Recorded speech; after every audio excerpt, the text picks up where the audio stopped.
Hey, good afternoon, everybody. This is spot is normally reserved for the DFS Minute, brought to you by DFSArmy.com, your one-stop shop for all things daily fantasy sports.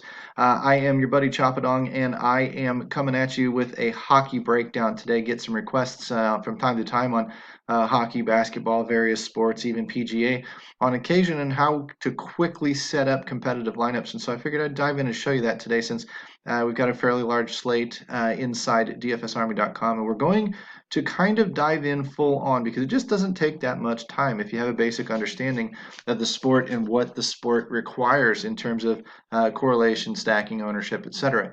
So one of the first tools that I like to look at is our NHL research station, where I will sift through, look for implied team totals over about a 3.4, 3.5. I'll write those teams down. So Buffalo obviously makes the list. Toronto makes the list.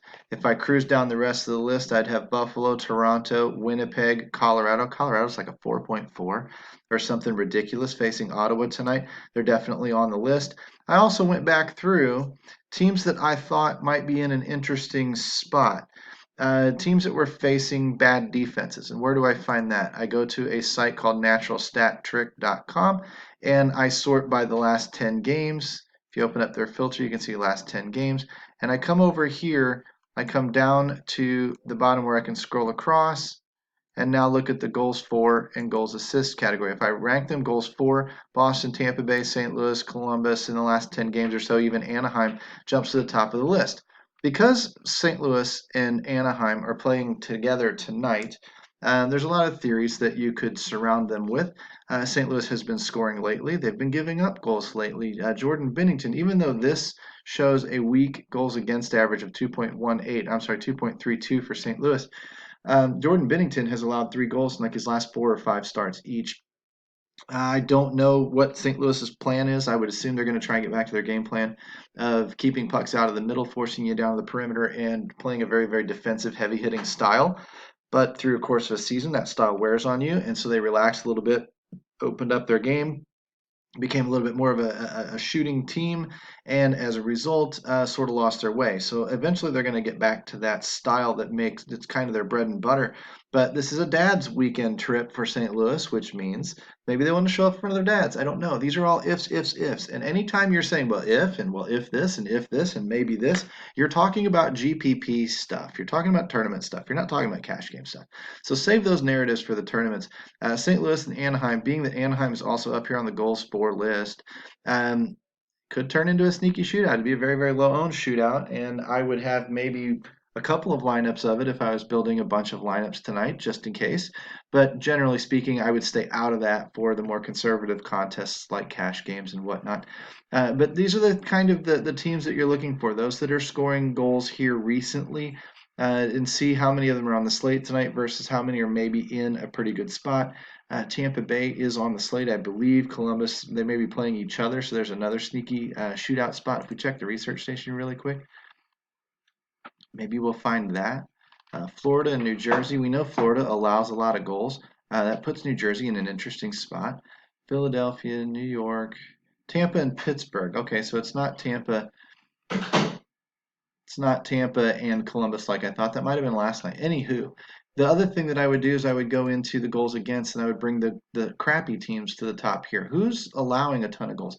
Philly, San Jose, Ottawa. That's why Colorado's way up the list. Buffalo, interesting spot for Buffalo's opponent. That's Detroit, though, so don't know how much really I'd give to that. Florida, interesting spot going up against Florida tonight. Edmonton, Toronto. Of course, we know they don't play a lot of defense. These are the types of teams that I might be targeting. And generally, I'm looking for teams that are scoring well, going up against teams that are allowing a lot of goals, or teams in this research station that are indicated to be scoring over 3.5 goals per game. And that's just sort of a brief idea of how I would do this. Now, when I go through, and let's go up to the top here really quick, because I want to show you how, when I find those teams and narrow them down a little bit, how would I go about using this tool to find the players that I like? Well, I would say in the last 10 games or the last 5 games, It looks like Vesey, Eichel, and Reinert are doing the damage in Buffalo. It doesn't look like a lot of other productions really coming out of these other lines and out of their defensemen. So I'd be focused on that line right there. If I like the spot Buffalo's in tonight because they're facing Detroit, which is a bad team, they are implied to score 3.5 goals or so, and they're facing a team that we know is not very good, then of course I'm going to look for who is most likely to do the damage. I'm going to take my chances there. That's that top line. When I scroll down to Toronto playing Arizona, I see a 3.6. I'm going to look here too, and all of a sudden I see here's the top line, and here's the second line. There's a couple of key players on it. So the top line probably in play. Maybe not so much Johnson, but Matthews and Marner for sure are putting up some points here recently. I'd scroll down a little bit, and I'd look at Hyman and Tavares. Hyman might be cheap, 4 assists in his last 5 games. 5 goals, 2 assists in his last 5 games for Tavares. You might be looking to take your action there and build a stack of some kind around him. But being that somebody like a Tavares and Hyman are on the power play 1 with Matthews and Marner, why wouldn't you just highlight all 4 of those guys in your research tonight? And I'll show you when we get to the domination station how I would do that. When I scroll down a little bit more, I did want to talk briefly about New Jersey because I think this is very interesting. We know Florida is not a very good defense. They tend to give up quite a few goals. I'm going to look down here on the New Jersey side and see if anybody's doing any producing whatsoever. And all of a sudden, I find 3 goals, 2 assists out of Palmieri, 2 goals, 2 assists out of Bratt. Probably the O2 I'm not too into, especially being that he's not shooting the puck very much. I don't see a lot on the defensive side of things. I do look down here, though. Severson, 1 goal, 4 assists on 15 shots and blocks. That I might include that in what I do tonight. But I would come down here even lower to the third line and see 3 goals each for Miles Wood and Pavel Zacha, however you pronounce his name. 3 goals, 2 assists on 10 shots and 11 shots. That's pretty strong. So these are going to be value guys. I'm telling you on a bigger slate like tonight, this line 3 out of New Jersey, nobody's going to be on it. I'm not telling you it's the best play for a cash game. I'm telling you that it is going to be cheap and it's going to allow you Tavares and Matthews. It's going to, well, maybe not if you use Zaka here, but it's going to allow you Tavares and Matthews. It's going to allow you McKinnon and Landeskog and Rantanen and some of these guys that are in bigger spots tonight, Jack Eichel, whatever. It's going to allow you those guys comfortably and still allow you to juice up your defensive core a little bit as well. And I don't see a lot of defense in these spots that I'm mentioning right now, but if I keep scrolling down a good bit and get past some of these relatively mediocre games, here's another one, 3.1 here, 3.4 here. This could be a sneaky shootout. New York Rangers were actually on this list as allowing some goals, and Winnipeg's been scoring some goals lately as well as allowing some goals. So that's another sneaky little shootout type of game tonight. If I looked there, I'd look at the top line again in New York. I wouldn't look at much else, and I'd be looking at the top line in Winnipeg with maybe a little bit of Wheeler, maybe a little bit of Ehlers, something along those lines. Those would be the guys that I'd be writing down in my notes as I go through. Who are the guys I might use as one-offs? Who are the guys I might use as stacks? Because again, Wheeler's on the power play 1, so he fits in really well with these guys up here. So if I took a Connor and a Wheeler, or a Liney and a Wheeler, it's not exactly not correlated. It can pan out. But I'm really searching for goal scorers. I'm not so much searching for the assists. The assists are a nice little backup plan, but you're really looking for the goals. Because I would rather have Liney score a goal and Wheeler score a goal than Liney score a goal and Connor get the assist. It's going to be more points for me if I go ahead and jump off that line a little bit and get both goal scorers instead. When I scroll down even more and start looking for that Colorado, there we go. Colorado 4.4 implied team total is absolutely ridiculous. But when you look here again, top line's doing the scoring, second line's doing the scoring. This is where I would sit with Makar probably overlapping the 2 with a goal and 4 assists. Nothing else much is coming out of here. Maybe a Zadorov for cheap, but this is generally where all of your production's coming from. So that's what I would be focused on. So I would write down names like Skog, McKinnon, Rantanen, Makar, Nichushkin, whatever, Kadri, Burakovsky, and those 7 guys would go into my optimizer and I would produce higher projections for them so that they tend to pull forward when I want to do things. How would I go about doing this? If I went into the domination station, I would first go looking for these players. One thing I can do is I can turn this game off. And when I turn this game off, it leaves only these guys down here in the player pool, down in here. And that's what I'm looking to do at first to narrow so it's easier searching, easier sifting through. but I'm double checking my ITTs. So I've got my 3.6 here. I've got my 3.4 here. I've got my 4.4 here. 3.4 here. These would be the offenses I would be focused on. If I was building 3 stacks tonight, I mentioned 4 or 5 teams, but if I was building 3 stacks tonight, let's say I pick Buffalo, Toronto, Colorado. I want 40% Colorado out of, say, 20 lineups. I want 8 of them to be Colorado.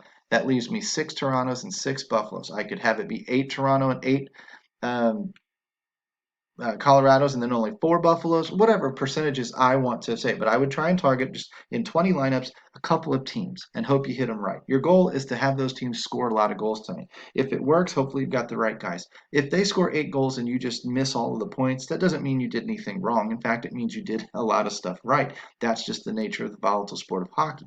Now, that said, I'm not going to try and build, if I was building 100 or 150 lineups, I'd probably have a lot of teams targeted, 10 teams or something like that. But I don't need to do that tonight. Instead, I can go in here into the controlled stacking side, stack by name feature in the domination station. I can pull up Buffalo, and when I click in this box, it opens up all of the players, and I can then select the team, the names that I want. And so any Buffalo stack is going to be comprised of these 3 guys. I can set it to 3, 4, 2, whatever. I can double stack and open up secondary teams if I want, but that really tends to bog things down at times. But really and truly, this year's been weird. We've seen a lot of kind of a main stack and then a bunch of one-offs around it or a bunch of pairs around it or whatever. So really and truly, this is going to build you some pretty competitive lineups by just loading up one main stack, letting the domination station do the rest based on its projections. And all I'm doing is coming up in here after I've done that and tweaking these projections. I'm going to go through team by team. I liked Austin Matthews. I like Nathan MacKinnon. So I'm going to hit this little smiley face here, boost them 15% in their projection, and that's going to take him from a 21.7 to a 24.23. That doesn't seem like a lot, but it's going to separate him because it's going to adjust his fantasy points per dollar up a little bit higher than it normally would have been, which is going to give him a little added focus. So when I start targeting guys like these, it's going to start the optimizer is going to start pulling these guys first. I can put a exposure max on them of about 75% so that it does force me to take some other players. I can also set my unique skaters at 2, 3, 4, 5 guys, whatever. If you want to make sure you're double stacking and you get 2 unique stacks in each lineup, you set this to 4, because if you set it at 4, you get 2 different centers every time, and that center forces you typically to get 2 different stacks. You don't end up with Colorado line 1 and Colorado line 2 in the same stack or whatever. It forces those different guys in there.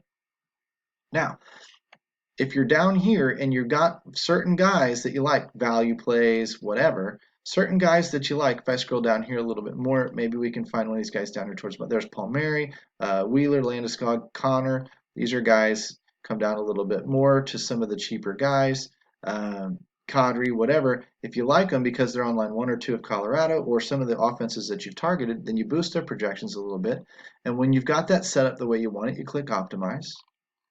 And you come down even further and you start reviewing your exposure. 60% MacKinnon, 60% Brian Rust. It really likes Brian Rust tonight. I didn't even boost him in projections. If I don't like him, I can come back. I can either add a frowny face to him or I can take him all the way down to 12 points, re-optimize, and it'll start taking him out. Or I can control him here by saying, I only want you in 40% of my lineups. And it will take care of it that way. But I'm looking, generally speaking, I see a couple of value plays that I didn't pick on, but I see a lot that I did. Things like Coleman, things like Clefbaum, whatever I'm okay with. Eichel, Vesey, these guys are appearing in quite a few of my lineups. 30% Eichel because I'm forcing 30% of my stacks to be Buffalo 1 stacks. There's one right there. Eichel, Vesey, Reiner. And then it's got some Zibanejad in there with a couple of my New Jersey value plays and a couple of decent defensemen, one from the chalkier offense and Clefbaum who can have a big game. So that's a solid lineup. There's no ifs, ands, or buts about it. That's a solid lineup. If I come back up here, I can see that it likes a lot of Colorado. There's a Brian Rust. There's a Coleman again. Bushnevich, who we like, with Zibanejad. They are correlated in a pair. I can come down here, and I can look. There's a little bit more of the New York Rangers guys. I can come down a little bit forward. There's 3 of my New Jersey guys with 2 Leon Draisaitl and Clefbaum with my 2 of my Oilers, and then 1, 2, 3 of the Colorado Avalanche.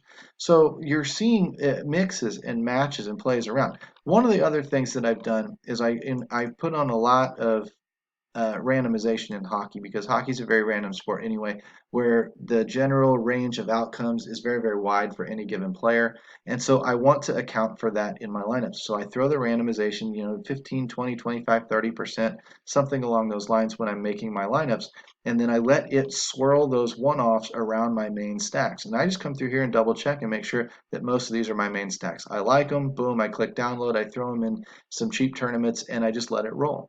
As you go, you'll start perfecting your process. You'll start learning a little bit more about what to do, but that's for a different discussion for a different day. This is just a brief rundown of the slate, brief rundown of where my thoughts might be, who I might like. I also like New York. I also like Winnipeg. You didn't see me talk about them that much.